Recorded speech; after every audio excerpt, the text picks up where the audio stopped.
Everyone, good morning. আশা করি তোমরা সবাই অনেক ভালো আছো, সুস্থ আছো, আর আমরাও কিন্তু বেশ ভালো আছি। আমার এই ছোট্ট পরিবারে আরও একটি নতুন ব্লগে তোমাদের সবারই ওয়েলকাম জানাইতেছি। আর এখন ঘড়ি কাটার সময় হইতেছে সকাল 7টার মতো। তো আজকে ব্লগটা আমি এখান থেকেই শুরু করলাম, অবশ্যই ব্লগের সঙ্গে থাকো। আর এইদিকে আমি ঠাকুর প্রণাম করে আয়ে পড়ছি এই যে ফ্রেশ হইতে। তো ব্রাশটা করে এই যে এবার একটু ফ্রেশ ওয়াশ দিয়ে আসলে মুখটা ওয়াশ করে নিতেছি, তারপর বাসি নাইটিটা ছাইরা আস্তে ধীরে ঘরের কাজগুলি শুরু করবো। আর ইদানিং এই যে সকালবেলা ঘুম থেকে উঠতে উঠতে প্রায় 7টা, 7:30, 7:45 বাজেই জায়গা। আর আমি ইচ্ছে করেই এত সকাল সকাল করে ঘুম থেকে উঠি না, কারণ ঘুমটা যদি ঠিকঠাক মতো না হয় তাইলে দেখবো সকালটা না এত ভালো যায় না, সারাদিন কাজগুলিও ভালোভাবে করতে পারি না। যেহেতু অনেক রাত্র কইরা ঘুমাই, তো ভাবলাম একটু বেলা করেই উঠবো, তারপরে কাজগুলি তাড়াতাড়ি কইরা চটপট করে সাইরা নেবো। তো যাই হোক, এইদিকে এই যে ফ্রেশ হয়ে সেটা মাথাটাও আশ্রয় নিয়েছি, তারপর আয় বললাম এই যে রান্না করে এবার ভাত আর ডালটা বয়াই দেবো। যা একটা গরম পড়ছে, ইদানিং ভাবতেছি সকাল সকাল আগে রান্না বান্নাটা সাইরা নেবো, তারপরে ঘর দুয়ারের কাজগুলি করবো।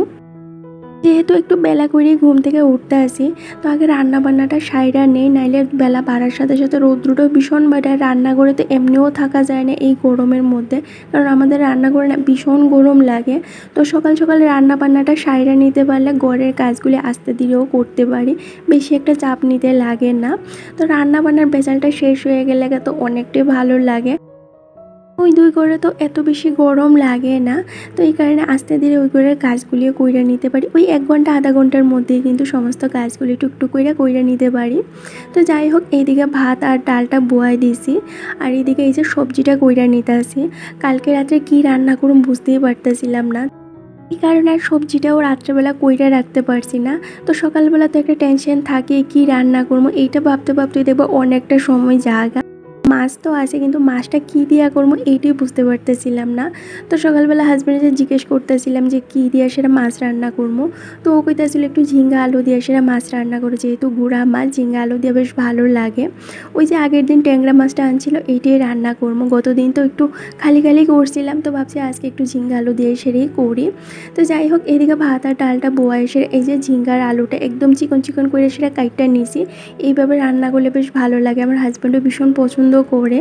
তো যখনই রান্না বান্না করি চেষ্টা করি ওর পছন্দের যে রান্নাগুলি আছে এইগুলিই করতে। আমার কি জানো তো, একটা সিদ্ধ ভাত হইলেও হয়ে যায়, কিন্তু ও না খাওয়ার মধ্যে একটু অন্যরকম। ওর যদি মন মতো খাবারটা না হয় তাইলে না ও খাইতেও চায় না, ভীষণ ঝামেলা করে। তো এই কারণে ভাবলাম আজকে ওর পছন্দের রান্নাটা করি। তো গতদিন সবজি বাজার করা হয়েছিল, তো লাউয়ের ডুগা আনছে, তো লাউয়ের ডুগার থেকে পাতাগুলি আলাদা করে রাখছিলাম। এটা দিয়ে আজকে একটু চাটনি করবো ভাবতেছি। লাউয়ের পাতার মধ্যে যে একটা পাতলা পাতলা খোসা থাকে, এই খোসাটা ছাড়াই সেটা নিলাম। তো এইদিকে সব রান্নার কিন্তু সমস্ত আয়োজনটাও কইরা রেখে দিস, আর ভাত আর ডালটা হইতে আছে। তো এইদিকে এই যে আমি সকালের টিফিনটাও রেডি করে নিতেছি, একদম সিম্পল টিফিনটাই করবো, কারণ বেশি কিছু করতে ইচ্ছে করতেছিল না। আর কালকের একটু রুটি আসিল, তো এই যে দই রুটি আর কালকের একটু ব্রেড আসিল, এইটা দিয়েই সকালের টিফিনটা কইরা নিমু। একার লাগে না আর এত বেশি কিছু করতে একদম ইচ্ছে করে না, যেইটা আছে এইটা দিয়েই সকালের টিফিনটা সাইরা লাই। এসে খাতুন দিদিভাই কমেন্ট করছিল যে আমি কিভাবে দই পাতি এইটার একটা ভিডিও দেওয়ার লেগা, তো অবশ্যই তোমাদের সাথে শেয়ার করব। গতকালকে আমি দই পাচ্ছি না, কারণ কি হয়েছে, গতকালকে না অনেকটা দই আসিল, এখানে আর দই পাচ্ছি না। যেহেতু আমি একাই খাই, ও অত বেশি একটা খায় না, তো এই কারণে ডেলি আমার দইটা পাততে লাগে না, ওই একদিন পাতলে 2 দিন হয়ে যায়। আবার যখন নেক্সটের দিন দইটা পাতবো অবশ্যই আমি শেয়ার করবো আমি কিভাবে দইটা পাতি। তো যাই হোক, এইদিকে সকালের টিফিনটা সাইরা এই যে রান্নাটাও কিন্তু বয়াই দিয়েছিলাম, ভাত আর ডালটা হয়ে গেছে গা। তো এইবার এই যে ট্যাংরা মাছটা ফ্রিজের থেকে বার করে আনি, একটু বাইচা নিয়েছি, যেহেতু ফ্রিজে থাকে একটু না বাজলে না ভালো লাগে না, খাইলে কেমন জানি একটা লাগে। তো এখানে একটু বাইচা নিয়েছি, তারপর এই যে ফোড়ন দিয়ে সেরা এবার সবজিটা ভালো করে কষায় নেবো। আর এই যে রান্নাটা করতাম গিয়া দিকে জিরার গুঁড়াটাই শেষ হয়ে গেছিলো গা। ঘরে একটু আস্ত জিরা আসিল, তো এইটার একটু রোস্ট করে সেরা থালের মধ্যে রাখলাম, ঠান্ডা হওয়ার পরে এটা গুঁড়া কইরা নিমো। তো বাজারের যে প্যাকেটের যে গুঁড়া মশলাগুলি আছে এইগুলি তরকারি দিলে না উপরের দিকে বাইসা থাকে, ভালো লাগে না, আর তরকারির কিন্তু স্মেলটাও ভালো লাগে না, কেমন যেন একটা বাজে স্মেল লাগে, আর টেস্টও সেই রকম লাগে না। তো ঘরের তৈরি মশলার দেখবা টেস্টেই আলাদা থাকে। আর অল্প একটুই তরকারি দিলে দেখবা টেস্টটা কিন্তু ভীষণ বাইরে জায়গা, গন্ধটাও ভীষণ ভালো লাগে। তো এই যে রান্নাটা বয়ে সেরা আমি কিন্তু মশলাটাও গুঁড়া করে নিয়েছি, আর ওইদিকে আমি সবজিটা কিন্তু টানায় নিয়েছি। আজকে আর এক্সট্রা করে টানাইলাম না, ফোড়নটা দিয়ে ফোড়নটার মধ্যে দিয়ে কিন্তু টানায় নিতে আসি আলু আর ঝিঙ্গাটা। এইদিকে মশলাটাও কৌটার মধ্যে রাইখা দিলাম, আর এই যে ঝিঙ্গা আর আলুটা কিন্তু ভালো করে একটু টানায় নিছি। তারপর এটার মধ্যে মশলাটা দিয়ে দিলাম, একদম কম মশলায় কিন্তু আজকে রান্নাটা করতেছি, কারণ ছোটো মাছ বেশি একটা মশলা দিলে ভালো লাগে না। তো এখানে একটু জিরার গুঁড়া, একটু হলুদ, একটু লঙ্কার গুঁড়া দিলাম, আর কোনো মশলাই দিলাম না। আমি না যে দোন্নার যে গুঁড়াটা থাকে সেইটা খুব কম তরকারির মধ্যে ইউজ করি, দোন্নার গুঁড়াটা আমার একদমই ভালো লাগে না, কেলিকা জানি। তো এইদিকে এই যে মশলাটা কষানোর পরে ঝোলটা দিয়ে দিয়েছি, তরকারিটা ফুটতে ফুটতে এই যে লাউ পাতাটা সিদ্ধ করে রাখছিলাম এইটা বাইকটা নিতে আসি। আর এইদিকে কিন্তু আমার লাউ পাতার যে ভর্তাটা আছে এইটাও রেডি হয়ে গেছে, এইটা আর শেয়ার করলাম না। আর এদিকে ট্যাংরা মাছের তরকারিটাও কিন্তু হয়ে গেছে, তো নামাইবার আগে একটু ধনিয়া পাতা দিয়ে দিছি। যাই হোক, এদিকে আমার রান্না বান্নাটাও সাইরা নিছি, তারপর এই যে বাসন কুইটা দইয়া রাইখা দিতেছি। তো রান্না করার পরে সঙ্গে সঙ্গে বাসন কুইটা দইয়া রাইখা যায়, মানে যেই কাজে হাত দেয় সেই কাজটা কিন্তু সম্পূর্ণটা শেষ করে তারপরে কিন্তু পরবর্তী কাজে হাত দেওয়ার চেষ্টা করি। আর এইভাবে কাজগুলি করি দিকেই কিন্তু একা হাতে সমস্ত কাজগুলি আমি করতে পারি। তো এই যে রান্না করার পরে বাসন কইটা দইয়া নিছি, তারপর সিঙ্কের পাশটা, গ্যাস কাউন্টারটা সবটাই ভালো করে পরিষ্কার কইরা গুছাই রাইখা দিছি রান্নাঘরটা। সুমি মণ্ডল কমেন্ট করছিল, জয়গুরু দিদি ভাই, আমি বসিরহাট থেকে তোমার ভিডিওগুলি দেখতেছি, আমার বেশ ভালো লাগে তোমার কাজগুলি। আর আমারও না তোমার মতোই কিন্তু বাড়াবাড়িতে থাকি। বর্তমান যুগে দাঁড়ায় সেরা বেশিরভাগ মানুষ হয় কাজের সূত্রে হোক বা যে কোনো কারণেই হোক দেখবা বাড়ির বাইরেই বেশি সময় থাকে, আর তাদের কাছে একটাই অপশান থাকে বাড়ি ভাড়া নিয়ে সেরা থাকো। আর একটা বাড়িতে ভাড়া থাকা মানে কতটা চাপ, কত কিছু মেনটেন করে চলতে লাগে তারাই জানে। আর আমি তো প্রথমে ভাবতাম বাড়ি ভাড়া নিয়ে থাকলে মনে হয় এতটা চাপ নিতে লাগতো না, কিন্তু বাড়ি ভাড়া নিয়ে থাকলে না ভীষণ চাপ নিতে লাগে, অনেক ধরনের কথা সহ্য করতে লাগে। বাড়ির মালিক দেবা হুটার তোমার একটা কথা কইয়া দিব যেটার তুমি কোনো জবাবও দিতে পারতা না, কারণ এই বাড়িটা তোমারই না, তুমি কি করে জবাব দিবা। হঠাৎ করে তুমি কেলেগা এই জিনিসটা এখানে ফালাইছো, আমি তো তোমারে কইছিলাম এইভাবে করতা, কেলেগা তুমি ঘরের সামনের জায়গাটা ঝাড়ু দিছো। আমার ঘরে যদি আমার পরিবার থেকে কেউ আয়ে, আমার মা বাবা শ্বশুর শাশুড়ি বা অন্য আত্মীয় স্বজন, তখন তাইলে না অনেক ধরনের কথা কই, বেশি একটা জল ফালাইও না, এইদিকে যাইবা না, ওইদিকে যাইবা না, এইখানে কেলেগা এই জিনিসটা রাখছো, আরও নানান ধরনের কথা এগুলি আমি প্রায় 2-2.5 বছর ধরে শুনেই আইতাছি, কিন্তু কোনোদিনও না তাইনের সঙ্গে ঝগড়া করছি না বা তাইনের কোনো কথার জবাব দিছি না। আমার যদি কোনো কথা খারাপ লাগতো আমার হাজব্যান্ডে কইতাম, তো ও আমার সবসময় সান্ত্বনা দিত যে থাক না বাবা, আমরা এখানে ভাড়া আছি, শুধু শুধু কথা বাড়ায় কি লাভ আছে, তোমার কান আছে তুমি শুনতে থাকো, আর ওনার কোয়ার আছে কইতে থাকো, তোমার যদি ভালো না লাগে তুমি ওই দিকটায় যাইও না। আর এই 2-2.5 বছরে এইটার অভিজ্ঞতা হয়েছে যে এই ভাড়া বাড়িতে থাকলে না প্রচুর ধৈর্য শক্তি রাখতে লাগে, নাইলে ভাড়া বাড়িতে থাকা এতটা সহজ না। আর এইদিকে তোমাদের সাথে গল্প করতে করতে দেখো ঘর দোয়ারটাও গুছাই নিতে আসি। তো এই যে বিছনাটা ভালো করে গুছাই সেটা খাটের স্ট্যান্ডগুলি পরিষ্কার করে দিছি, অনেক দিন হয়েছে পরিষ্কার করা হইতেছিল না, আর এগুলি না একদম আটা আটা হয়ে গেছিলো। ওই যে রান্নাঘরের যে তেল ছিটাটা আয়ে, তো একটু ভিজা কাপড় দিয়ে ভালো করে পরিষ্কার করে দিলাম। আর ভাবতেছি কালকে ঘরটা একটু ডিপ ক্লিন করবো, সামনেই তো তাল নবমী। তাল নবমী আর দুর্গাপূজাটা একসঙ্গেই কাইটটা জায়গা, দুর্গাপূজার আসার আগে যাতে আমার আর ঘর দোয়ারটা পরিষ্কার করতে না লাগে। আর তাপতে দিদিভাই জানতে চাইছিল যে তাল নবমীটা কবে। তাল নবমীটা কিন্তু সেপ্টেম্বর মাসের 12 তারিখ। তো আমরা প্রতি বছরেই কিন্তু তাল নবমীর দিন ঘরে ছোট্ট করে ঠাকুরের বুক দেই বা ঠাকুরের একটু সেবা দেওয়ার চেষ্টা করি। তো এইবারও ইচ্ছে আছে করার, এখন জানি না কতদূর কি করতে পারবো, শরীর যদি ভালো থাকে তাইলে করবো, নাইলে তো ওই যে হাজব্যান্ড যেইটুকুনি পারে ও এইটুকুনি করবো। ওই দিন তো আসনটাও বোয়াইতে লাগবে, নতুন আসন, এটা প্রথম ঠাকুর পূজা দিব। তো শাশুড়ি মা কইতাছিল তাল নবমীর দিনে তুমি আসনটা বো তাইলে ভালো হইব। তো এইদিকে এই যে ঘর দোয়ারটা ভালো করে সকালের যে ক্লিনিং ডাস্টিংটা আছে এইটা কইরা নিছি। রান্নাঘরে এই শেলফটা দেখতেই পেলা কত আবর্জন হয়ে আসিল।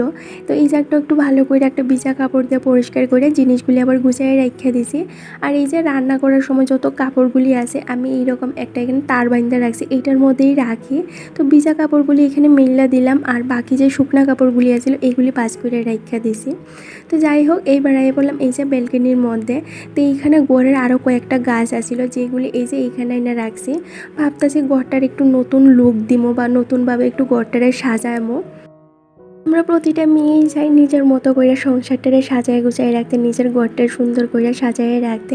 আমারও ইচ্ছে করে জানো তো, কিন্তু অনেক সময় পয়সার অভাবে আমি করতে পারি না।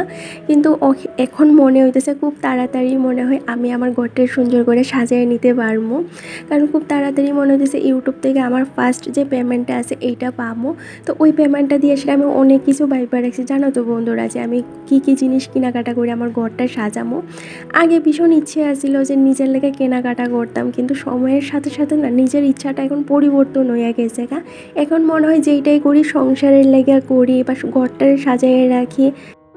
এদিকে আমি ঘরটা সুন্দর করে অর্গানাইজ করে সেটা ঘরটাও কিন্তু ঝাড়ু দিয়ে দিছি।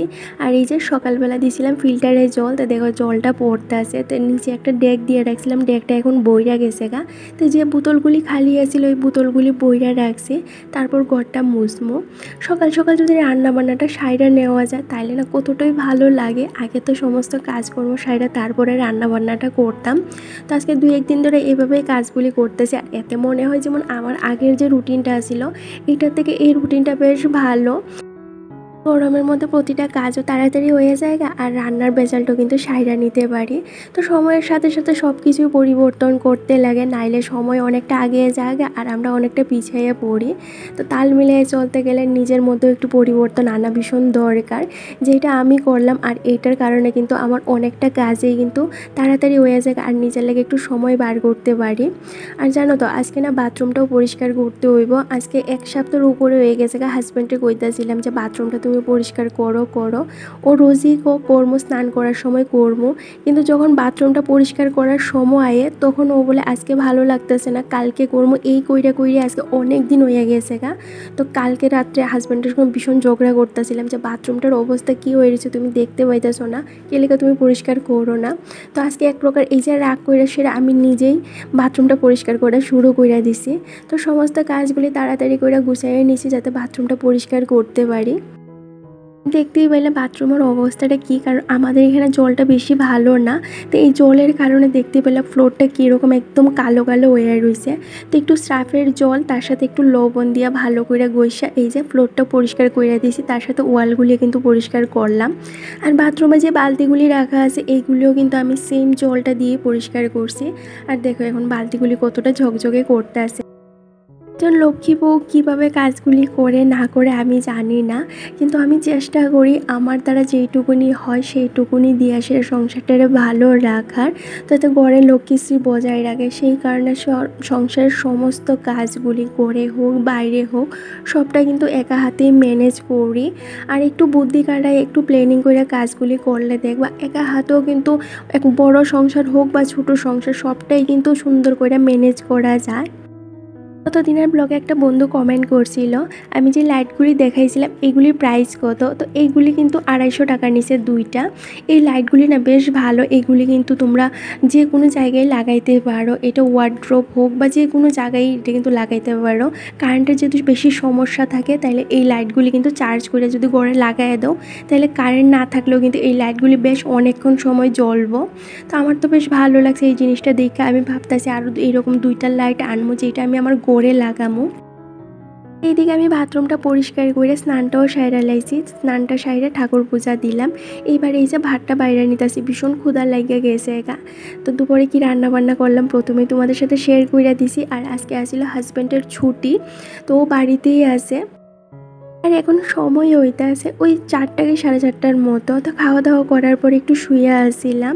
তো এইবার চলো তোমাদের সাথে একটা জিনিস শেয়ার করি।